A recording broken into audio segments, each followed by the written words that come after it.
Sir இன்றைக்கு அந்த வார்த்தைகளை நம்ம கேட்போம். 4:12 வாசிங்க. இன்னிப்பு அவரை நோக்கி, ஆண்டவரே, பிதாவை எங்களுக்கு காண்பியும், அது எங்களுக்கு போதும் என்றான்.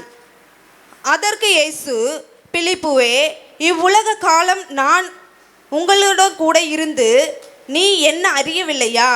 என்னை கண்டவன் பிதாவை கண்டான். அப்படி இருக்க பிதாவை எங்களுக்கு காண்பியும் என்று நீ எப்படி சொல்லுகிறாய்?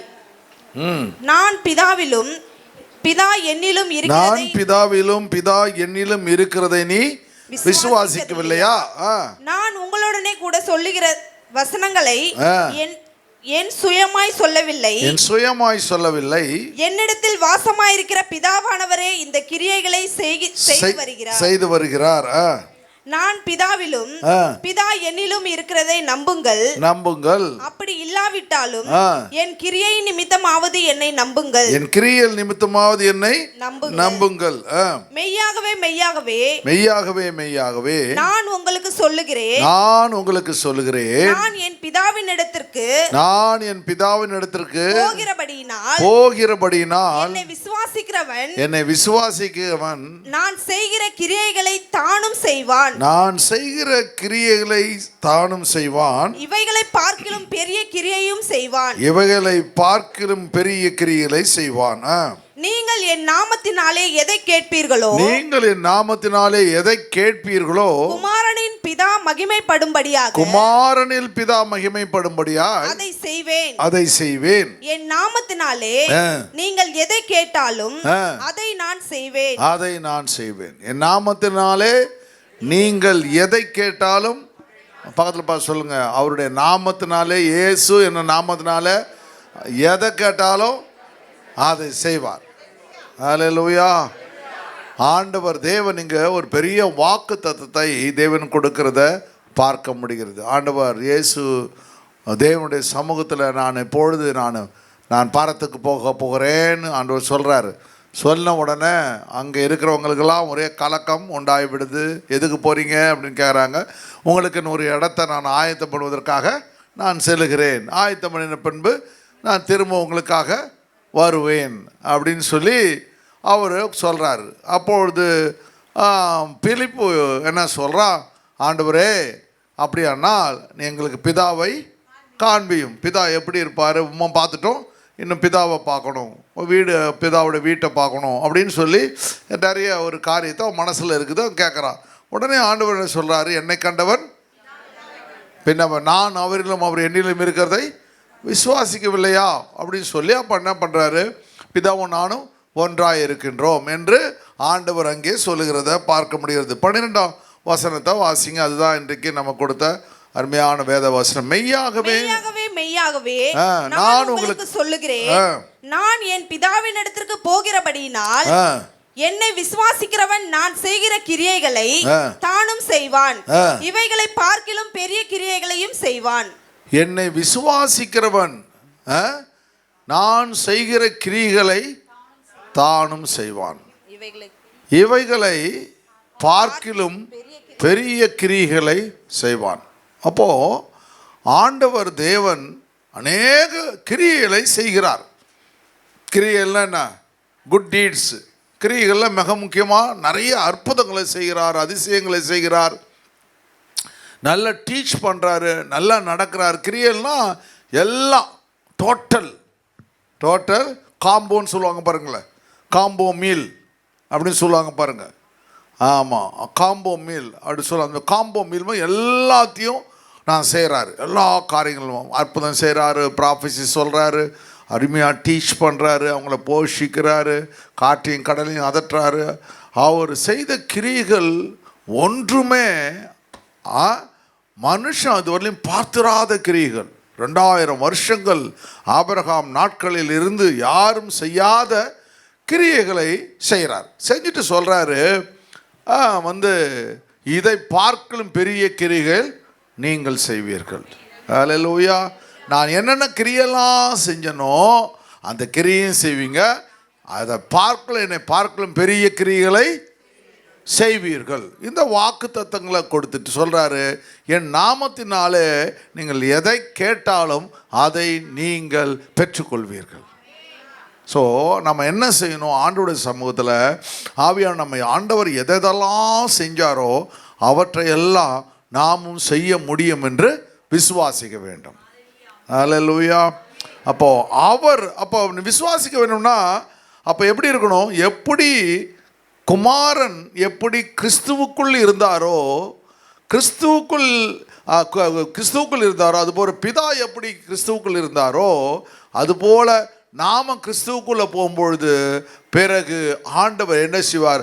அவர் செய்த கிரியைகளை நாமும் செய்ய கர்த்தர் நமக்கு அந்த அதிகாரத்தை கர்த்தர் கொடுத்து விடுவார். இந்த அத்தாரிட்டியை கர்த்தர் கொடுத்து விடுவார். என்னென்னலாம் காரியங்களை செய்தார்? அவர் ஜெபம் பண்ணும்போது கூட பிதாவே அப்படின்னு சொல்லி ஜெபம் பண்ணுறாரு, பரலோகத்திற்கு பிதா நாமம் பரிசுத்தப்படுவதாக. அப்போ அவர் என்னென்ன காரியங்கள்லாம் செஞ்சாரோ அந்த காரியங்களை நம்ம விசுவாசித்து அதன்படி செய்யும் பொழுது அதை பார்க்கலும் பெரிய கிரியைகள், அதுவும் அவர் செய்த பார்க்கலும் பெரிய கிரியைகளை தேவன் நம்மை கொண்டு செய்ய வல்லமை உள்ளவராக இருக்க. ஏன் பெரிய கிரியைகளை செய்வான்னு சொல்கிறாருன்னா, அவர் 3.5 வருஷம்தான் உயிரோடு கூட இருந்தார். நீங்கள் 300 வருஷம் உயிரோடு கூட இருக்க போகிறீங்க இல்லையா? 3.5 வருஷம் தான், 33 வருஷம் தான் உயிரோடு கூட இருந்தார். ஆனால் நீங்கள் எத்தனை வருஷம்? 90 வயசு வரை 3 மடங்கு ஜாஸ்தி இருக்க போகிறீங்க. ஆட்டோமேட்டிக்காக நீங்கள் உங்கள் ஆண்டுடைய நாமத்தில் நீங்கள் எதை செய்ய ஆரம்பிக்கணும், மீதி அந்த 90-60 வருஷங்கள் கட்டாயமாக ஜாஸ்தி ஆகிடும். அதை வச்சு அவர் சொல்கிறாரு, சரி நான் செஞ்ச கிரியைகளை பார்க்கலாம், அதிக கிரியை நீ செய்வார். இவர் என்ன கிரியை செஞ்சார்? எக்ஸாம்பிளுக்கு பார்த்தா, ஒரு பெரும்பாடு உள்ள ஸ்திரீ வரா, உடனே என்ன பண்ணுறாரு? இவர் என்ன பண்ணுறாரு? அவர் அப்படியே நடந்து போகிறாருன்னு க்ரௌடில். இவளுக்கு ஒரே ஆசை. அவள் பேர் என்ன? வெரோனிகா. அவள் தான் போயிட்டு என்ன பண்ணுறா? வெளியே தேசத்திலிருந்து பட்டணத்திலிருந்து வருகிறாள். இயேசுவை தொட வேண்டும் என்று ஓடுகிறார். கடைசியில் அவங்க எல்லாரும் பார்த்து பயப்படுற, அன்க்ளீன் இவ தீட்டுள்ள ஸ்திரீன்னு சொல்லி எல்லாம் பார்க்குறாங்க. அவள் அதை பற்றி கவலைப்படலை. அவள் என்ன பண்ணுறா? எல்லா க்ரௌடையும் புஷ் பண்ணிவிட்டு நேராக போயிட்டு விசுவாசத்தோடு போயிட்டு, அவருக்கு என்ன, ஏன்னா அவரை தொட முடியாது, ஏன்னா இவ அன்க்ளீன், இவ அசுத்தமுள்ளவளாக இருக்குது. அவன் ஃபீல் பண்ணுறான். அங்கெல்லாம் அது பெரிய குற்றம் வரக்கூடாது, வெளியிலே வரக்கூடாது. அப்போது அவள் பண்ணுறா, சரி அவரை தொட்டால் அவர் பரிசுத்தமான், அவரை தொடுவதற்கு நமக்கு தகுதி கிடையாது. அதனால் என்ன பண்ணுறா? அந்த வஸ்திரத்தை ஹெம் ஆஃப் த கார்மெண்ட், அந்த வஸ்திரத்தை நுனியை தொட்டால் போதும், அவரை தொட வேணாம். அவரை தொட்டால் தீட்டாயிடும், நம்ம தொடக்கூடாது, பரிசுத்தர். அட்லீஸ்ட் அந்த வஸ்திரத்தையும் தொடறதுக்கு எனக்கு தைரியம் இல்லை. அட்லீஸ்ட் அந்த ஹெம்னா அந்த வஸ்திரத்தில் நுனி அப்படி லைட்டாக டச் பண்ண அவ்வளோ ஒரு விசுவாசம். அதை தொட்டால் நான் குணமாயிடுவேன்னு சொல்லி அவள் விசுவாசிக்கிறா, குணமாயிடுறான். அல்லேலூயா. அதான் சொல்கிறாரு, என்னை பார்க்கலாம் நீ என் நாமத்தினால எதை கேட்டாலும் அதை நான் உனக்கு தருவேன். சொல்லுங்கள், என் நாமத்தினால ஆண்டவரே, உடைய நாமத்தினால எதெல்லாம் நீங்கள் இப்போ வச்சிக்கிறீங்களோ, இப்போ உங்களை நான் சொன்னால் பெரிய லிஸ்ட்டு போடுவீங்க. அதனால் இப்போ நான் உங்களை எழுத விட்டேன்னா உங்களை பிடிக்கும். எக்ஸாம் எழுதுகிற மாதிரி எழுதுவீங்க 3 மணி நேரம். நீங்கள் வீட்டில் போய் எழுதிங்க. அதெல்லாம் அந்த நாமத்தை என்னென்னலாம் நீ ராத்திரி போயிட்டு ஆண்டவர்கிட்ட இதெல்லாம், ஆண்டவரே இன்றைக்கி நான் கேட்டேன் 14ஆம் அதிகாரத்தில் 12ஆம் வசனத்தில் நீ சொல்லியிருக்கிற ஆண்டவரே, ஆவியானவரே என்னை பார்க்கலும் பெரிய கிரியை செய்வாய், எதை கேட்டாலும் அதை நான் உனக்கு தருவேன்னு சொல்லியிருக்கிற ஆண்டவரே, உடைய வாக்குத்தத்த வார்த்தையை நான் விசுவாசிக்கிறேன்.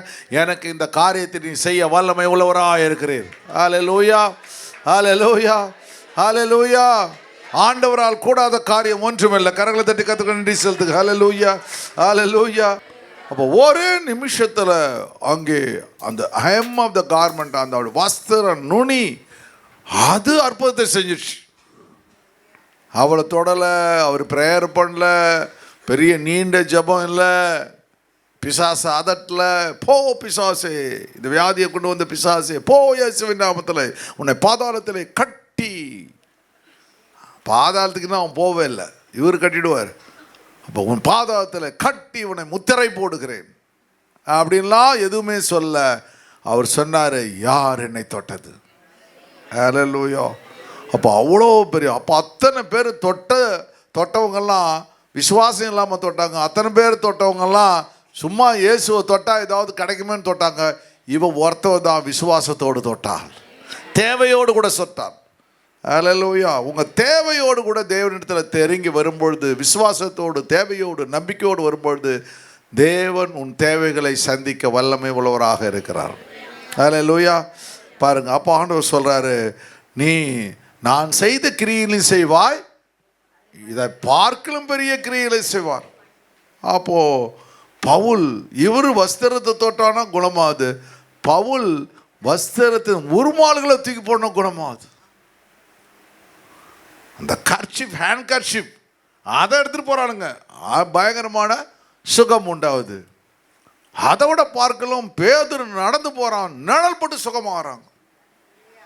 இதுதான் பார்க்கணும் பெரிய கிரியைகள் ஆண்டவர் நமக்கு செய்ய. ஆண்டவர் ஏன் இந்த அற்புதங்களை நம்முடைய வாழ்க்கையில் செய்ய வேண்டும்? ஹல்லேலூயா. சொல்ல வரார் ஆண்டவர், என்னை பார்க்கலும் பெரிய கிரியைகளை செய்வா என்ற என்ன அர்த்தம்னா, ஒவ்வொருவனுக்கும் தன் பிள்ளைகளுக்கு என்ன செய்கிறாரு? ஆண்டவர் தாளந்துகளை கர்த்தர் கொடுக்கிறார்.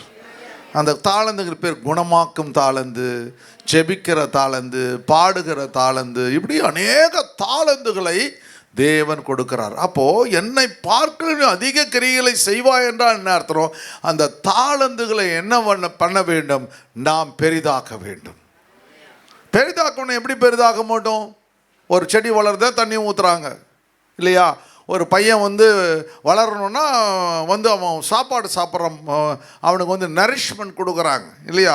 ஒரு பையன் பிஏ எம்ஏ வரும்னா அவங்க ஒவ்வொரு கிளாஸ்லையும் போய் படிக்கிறான். அப்போ ஒரு வளர்ச்சி ஏற்படுகிறது போல தேவன் நீங்கள் அவருடைய கிரியை செய்ய வேண்டும் என்றால் அவரை போல நீங்கள் மாற வேண்டும். அதை பார்க்கலும் பெரிய கிரியை செய்ய வேண்டும். அவரிலே நீங்கள் நிலைத்திருக்க வேண்டும். இப்போ இந்த 12 சீஷர்களும் என்ன செய்கிறாங்க? எப்படி இந்த அற்புதம் செய்கிறாங்கன்னா, அந்த 12 சீஷர்களும் என்ன செய்கிறாங்க? ஆண்டவருடைய கிரியை செய்ய ஆரம்பிக்கிறாங்க. அவர்கிட்ட 120 நாள் தரித்திருக்கிறாங்க, கதறி அழறாங்க. ஐயோ ஆண்டவரே, நான் ஒருத்தன் மறுதளிச்சான், ஒருத்தன் வஸ்திரத்தை விட்டு ஓடினா, அந்த 12 பேரும் 12 தவறுகளை செய்கிறாங்க. அத்தனை தவறுக்காக மனம் கசிந்து அழுது அவர்களே ஒன்றாய் மாறி விடுகிறார்கள். நான் பிதாவிலும் அவர் என்னிலும் இருக்கிறது நான் கிரியை செய்வது போல நீங்களும் என்னிலும் பிதாவிலும் இருந்தால் நான் செய்த கிரிகளை பார்க்கலும் பெரிய கிரிகளை செய்வீர்கள். அல்லேலூயா. அப்போ அவரோடு கூட இணைந்து அவர் எப்படியெல்லாம் மரிக்கிறதுல கூட அவர்கள் என்ன செய்கிறாங்க? இரத்த சாட்சிகளாய் 12 பேரும் மரிக்கிறாங்க. ஆச்சரியமாக இருக்குது. 11 பேர் இல்லை மத்தியாஸ் கூட மரிக்கின்றார். அத்தனை பேரும் இரத்த சாட்சிகளாய் மரிக்கின்றார். அப்போ ஆண்டவருடைய வாக்கு தத்தங்கள் வார்த்தைகள் அங்கே என்ன செய்கிறது? நிறைவேறுகிறது. அப்போ நிறைவேற வேண்டும் என்றால் என்ன பண்ணோம்? கிரியைகளை செய்ய வேண்டும் என்றால் நமக்கு கொடுத்த தாளந்துகளை உபயோகப்படுத்த வேண்டும். வேதாகமத்தில் வாசிக்கும் பொழுது ஆண்டவர் 1 தாளந்து கொடுக்குறாரு, அப்புறம் எவ்வளோ என்ன 2 தாளந்து கொடுக்குறாரு, இன்னொன்று என்ன கொடுக்குறாரு? 3 தாளந்தை கொடுக்குறாரு. அப்போது 2 தாளந்தை சம்பாதிச்சவன் என்ன செய்கிறான்? வேற 2 தாளந்துகளை சம்பாதிக்கிறான். 5 தாளந்து கொடுத்தவன் என்ன செய்கிறான்? வேற 5 தாளந்துகளை சம்பாதிக்கிறான். அவர் என்ன நினைக்கிறான்? கர்த்தர் எனக்கு கொடுத்தார், இதை நான் என்ன பண்ணணும்? பெருசுப்படுத்த வேண்டும் என்று நினைக்கின்றான். 1 தாளந்தை கொடுத்தவன் வாங்கினவன் என்ன பண்ணுறான்? அதை புதைச்சி போடுகிறான். புதைச்சி போட்டவொன்னு ஆண்டவர் ஒரு நாள் கேட்குறாரு, ஏன்பா உனக்கு ஜெபிக்கிற தாளந்து கொடுத்தனே, உனக்கு சுகமாகிற தாளந்து கொடுத்தவனே, நான் உன்னை மற்றவங்களோடு கூட பரிந்து பேசுகிற தாளந்து கொடுத்தனே, உனக்கு சபைக்கு வர தாளந்து கொடுத்தனே, உனக்கு கொயரில் பாட வச்சனே, உன்னை நான் வாலண்டரில் போட்டேனே, இப்படிலாம் கேள்விக்காரர். ஒவ்வொருத்தவங்களும் ஒரு தாளந்து, சில பேர் 4-5 காரியங்களை செய்வாங்க. இப்படி தாளந்துகளை தேவன் என்ன பண்ணுறாரு? நல்ல பயங்கரமாக ஒரு பெரிய ஆஃபீஸில் என்ன பண்ணுவாங்க? ஒரு பெரிய ஆஃபீஸராக இருப்பாங்க, பயங்கரமான பெரிய ஆஃபீஸராக இருப்பாங்க. கடைசியில் பார்த்தா அவங்க ஆலயத்தில் இது வேலை செய்வாங்க. ஆலயத்தில் என்ன பண்ணுவாங்க? நான் போன முந்தானத்து திருவள்ளூர் மீட்டிங்கு போயிருந்தேன். போயிருக்கும் பொழுது ஃபாதர் பெர்க்மன்ஸ் வந்திருந்தார் இந்த மீட்டிங்கு. அது பெரிய மீட்டிங்கு, அழகாக மீட்டிங்கில். அப்புறம் வந்தோடனே ஃபாதர் அவர் வர்ஷிப் அவர் எடுத்தார், மெசேஜ் நான் கொடுத்தேன். மெசேஜ் கொடுத்து எல்லாம் முடிச்சிட்ட உடனே ஒரு ஆள் என்ன பண்ணுறாரு? என் காரை கரெக்டாக என்னை அந்த காரை பார்க் பண்ணுறதுக்கு உதவி செய்கிறாரு. உதவி செய்யும்பொழுது பார்த்தா வாக்கி டாக்கில் பேசிக்கிட்டே இருக்கிறாரு. அப்புறம் தான் சொல்கிறாரு, நான் வாக்கி டாக்கில் பேசிக்கொண்டே இருக்கிறேன், ஏனென்றால் நான் டியூட்டியில் இருக்கிறேன், இருந்தாலும் ஊழியம் செய்கிறேன். அவ்வளோ பயங்கரமாக இருக்குல்ல?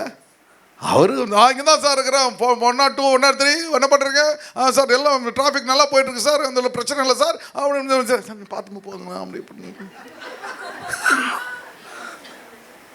எனக்கு அந்த காரில் வரும்பொழுது என்னடா அவர் போலீஸ்காரர் போலது எல்லாம் செய்கிறாரு போலது, வாக்கி டாக்கியில் பேசிக்கிட்டே இருக்கிறாரு, அங்கே நியூஸ் வந்துக்கிட்டே இருக்குது, அது இருக்குது, அது பண்ணு, அந்த 102 கவனிச்சு 103 கவனிச்சுனா எஃப்என்லேருந்து வந்துச்சு இது பண்ணி எல்லாத்தையும் கிடக்கணும் கஷ்டம் பேசிகிட்டு இருக்காரு. அப்படியே பேசிக்கிட்டே ஊழியம் செஞ்சுக்கிட்டு இருக்கிறாரு. அந்த ஊழியத்தையும் ஒரு விடலை. அது வந்து அந்த அவர் முக்கியமான பொறுப்பில் இருக்கிறாரு. பார்த்துட்டு உடனே என்ன பண்ணுறாரு, அந்த மீட்டிங் அந்த சர்ச்சில் அவர் வந்து ஒரு வந்து ஊழியம் செய்கிறவராக இருக்கார். அதை செஞ்சுக்கிட்டு அதை செய்கிறார். வரும்பொழுதெல்லாம் என் மனசெல்லாம் அப்படியே ஒரு ஆச்சரியமாக இருந்துச்சு. அதை பார்க்கும் பொழுது ஆண்டவர் இந்த தாளந்துகளை என்ன செய்கிறாரு, ஆண்டவருக்கு அதை உபயோகப்படுத்துகிறார். இந்த ஒரு தாளத்தை வாங்கினவன் என்ன செய்கிறான், புதைச்சி போட்டுடுறான். ஆண்டவர் வந்து கேட்குறாரு, என்னப்பா பண்ணேன் அப்படின்னா, அப்போ சொல்கிறான், என்ன சொல்கிறான், ஆண்டவரே குறை சொல்கிறான். என்ன சொல்கிறான், நீ விதைக்காத இடத்தில் அறுக்கிறவர். விதைக்காத இடத்தில் விதைக்கவே மாட்டீரு, ஆனால் அறுக்கணும்னு நினைப்பேன். யாரும் இது கொழுப்பு தானே இதெல்லாம். தாளந்து கொடுத்தவரையே திருப்பி கேட்குறான், நீ விதைக்காத இடத்துல அறுக்கவர், நீ விதைக்கவே மாட்டீரு. எப்படி சொல்கிறாப்ப நல்லா யோசிச்சுப்பா, ரொம்ப பயங்கரமான காரியம்.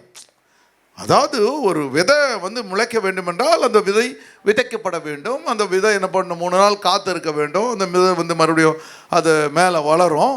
அப்போது அந்த விதை வளரணும். வளர்ந்துன்னு அப்போது அவன் என்ன சொல்கிறான், அவனுக்கு என்ன பொறாமண்ணா, எனக்கு 1 தானே கொடுத்த, ஆனால் அவனுக்கு 2 கொடுத்த.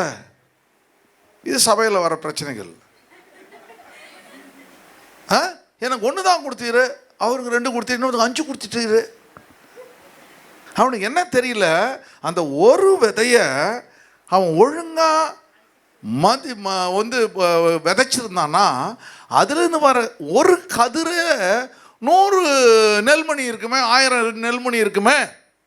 திரும்ப அந்த 100 நெல்மணியை வச்சா இன்னும் ஒரு 100 அப்படியே நீ 10,000 மாறிடுமே. ஆனால் இவன் என்ன செய்யலை, அடுத்தவனை பார்த்து பொறாமப்பட்டதுனால, எரிச்சல் அடைந்ததுனால இவன் என்ன பண்ணல, இவனுக்கு கொடுத்ததை யோசிக்கிறத விட்டு மற்றவங்களுக்கு கொடுத்ததை யோசிக்கிறான். இது பேர் தான் எட்டி பார்க்கறது.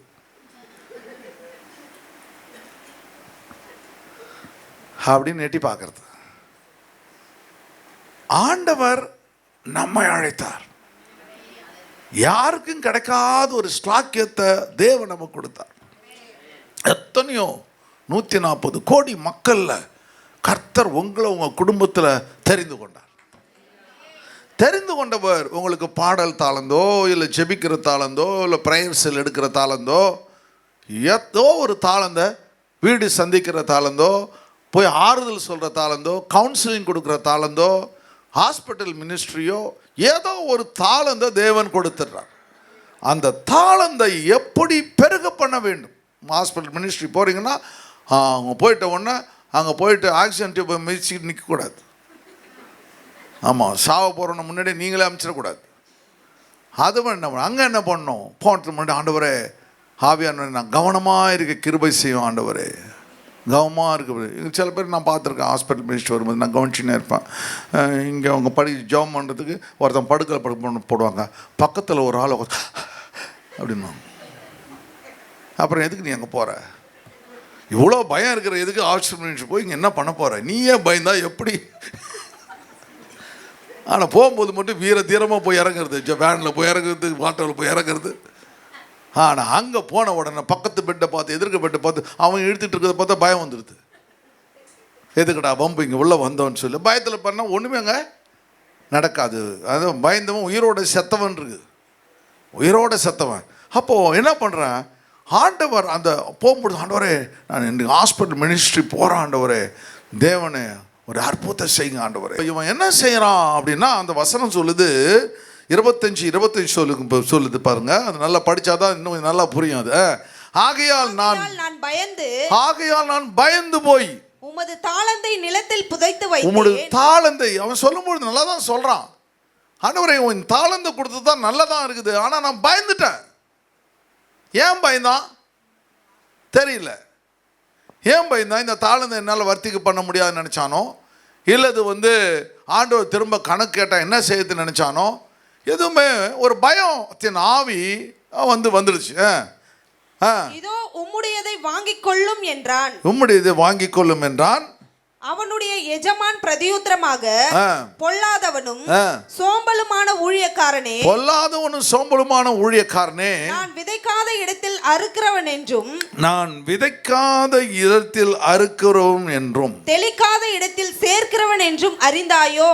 என்ன இது உங்களுக்கு புரியுது? இப்போ விதைக்காத இடத்தில் அறுக்கிறவன் அது புரிஞ்சிருச்சு உங்களுக்கு. சொல்லுங்க போகலாம், டக்கு டக்குன்னு சொல்லுங்க, போகலாம், ஃபாஸ்டா போகலாம். விதைக்காத இடத்தில் அறுக்கிறவன் என்ன அர்த்தம்?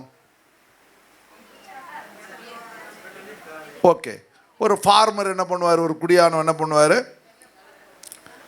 அவருக்கு தெரியும் விதைச்சாதான் அறுவடை கிடைக்கும்னு தெரியும். ஆனால் அந்த ஃபார்மருக்கே என்ன பண்ண விதைக்கவே விதைக்கல. ஆனால் என்ன பண்ணுறாரு, அறுவடை பண்ணணும்னு நினைக்கிறார். நீர் கொடுத்து ஒரு தாளந்து என்னமோ கொடுத்துட்டு நீர் என்ன பண்ண, அது வேறு கணக்கு கேட்டுட்டு கிடக்கிறீர அப்படின்று எடுத்துக்கொள்ளலாம். இல்லைன்னா அவன் என்ன நினைக்கலான்னா, எனக்கு ஒரு தாளந்து கொடுத்தீரு, மற்றவனுக்கு 2 5 கொடுத்தீரு, நான் செய்ய வேண்டியதுன்னா இந்த வாங்கிக்கோ அப்படின்னு எடுத்துக்கலாம். அப்போது அந்த காரியம் என்ன செய்யுது, எஜமானனை குறை சொல்கிற அளவுக்கு என்ன செஞ்சீங்க ஆண்டவரே. சில டைம் நான் சொல்லும் பார்த்தீங்களா, என்ன செஞ்சீங்க, நமக்கு ரட்சிப்பு கொடுத்ததே பெரிய காரியம், பரலோகத்தை கொடுத்த அடுத்த பெரிய காரியம், பரிசுத்த அபிஷேகம் கொடுத்த பெரிய ஆசீர்வாதம். எனக்கு எல்லாம் அவன் வீடு வாங்கிட்டான், இவன் வீடு வாங்கிட்டான், அவன் கார் வாங்கிட்டான், இவன் கார் வாங்கிட்டான், எனக்கு என்ன செஞ்சீங்க அப்படின்ற ஆட்கள் எப்படிப்பட்டவங்க அப்படின்னா, விதைக்காத இடத்துல அறுக்கணும்னு ஆண்டவரை கேள்வி கேட்கிற ஆட்கள். ரெண்டாவது, தெளிக்காத இடத்தில் சேர்க்கிறவன்னு என்ன அர்த்தம்? நிறைய முறை படிச்சிங்களா, அதனால தான் திரும்ப எடுக்கிறாத. தெளிக்காத இடத்துல சேர்க்கிறவர் அப்படின்னு என்ன அர்த்தம்? அப்படின்னா என்ன அர்த்தம்னா, ஒரு அறுவடை செய்யும் பொழுது என்ன பண்ணுவாங்க, அதில் தண்ணீர் பாய்ச்சுவார்கள். தண்ணீர் பாய்ச்சும் பொழுது தெளிக்கிறது, தண்ணீர் பாய்ச்சுகிறதை குறிக்கிறது. அந்த லேண்ட் என்ன ஆகும், சாஃப்ட் ஆகிடும். தண்ணி தெளித்தா அந்த லேண்ட் என்ன ஆகிடும், சாஃப்ட் ஆகிடும். அப்போது அந்த லேண்டில் இந்த நெல் மணியோ கோதுமை மணியோ அதில் சேர்த்து வச்சிங்கன்னா அது சேஃபாக இருக்காது, அது முளை விட்டுடும். அதாவது அது முளைக்க ஆரம்பிச்சிடும், நிறைய நெல்மணிகள் உள்ளே புதைஞ்சு போயிடும். அதுக்கு என்ன பண்ணுவாங்க இந்த ஃபார்மர்ஸ், என்ன பண்ணுவாங்க, முதல்ல என்ன பண்ணுவாங்க, அந்த லேண்டை ஹார்டன் பண்ணுவாங்க. நல்ல கட்டையால் அடித்து டக்கு கட்டையால் அடித்து அந்த நல்ல களிமண் இடத்த நல்லா ஸ்ட்ராங் பண்ணுவாங்க. ஸ்ட்ராங் பண்ணி அதை உலர்த்தி எல்லாத்தையும் ஸ்ட்ராங் பண்ணி அந்த இடத்த ப்ரிப்பேர் பண்ணுவாங்க. இந்த சாயல் தண்ணிலாம் இருக்கும், இலகுவாக இருக்கும். ஆனால் இந்த சேர்த்து வைக்கிற இடம் மட்டும் ஹார்டாக இருக்கும். அப்போ தான் அந்த அந்த அந்த அரிக்கட்டுகளை கொண்டு அங்கே அடுக்கி வைப்பார்கள். அப்போது அந்த அரிக்கட்டுகள் சேஃபாக இருக்கும். அவன் சொல்லும்போது சொல்கிறான், நீ தெளிக்காத இடத்துல சேர்க்கிறவர் அப்படின்னு சொல்லி ரெண்டாவது காரியம் சொல்லும்பொழுது ஆண்டவர் ஒன்று சொல்கிறாரு, நீ சோம்பல் உள்ள ஒரு ஊழியக்காரன். அல்லேலூயா. அப்போ யாருக்கு அந்த தாளந்துகளை கொடுக்குறாரு? தான் நேசிக்கிற, அன்பு பாராட்டுகிற, என்னை பார்க்கலும் பெரிய கிரியைகளை செய்வான் என்று விசுவாசத்தோடு நம்புகிறவர்களுக்கு அந்த தாளந்தை கொடுக்கின்றான். அல்லேலூயா. எல்லாருக்கும் கொடுத்ததில்ல. ரட்சிக்கப்பட்டவன், தன்னை ஃபாலோ பண்ணவன், தன்னோடு கூட வந்தவன். அவர் சொல்லும்போது அதான் சொல்கிறாரு, சோம்பல் உள்ள பொல்லாதவன், சோம்பல் உள்ளவன், நீ ஊழியக்காரன் என்று சொல்கிறாயே. அல்லேலூயா. அதனால் கர்த்தர் தேவன் ஊழியம் செய்கிற நாம தேவனுக்கு முன்பாக என்ன செய்யணும்? ஆண்டவரே, என் தாளந்துகளை நான் பெருக பண்ண வேண்டாம். ஆண்டவரே, எந்த தாளந்துகளை எனக்கு கொடுத்தோம் அந்த தாளந்துகளை கவனம் செலுத்த என்னை தகுதிப்படுத்தும். ஆண்டவரே, உம்முடைய கரம் என்னோடு கூட இருக்கட்டும். அல்லேலூயா.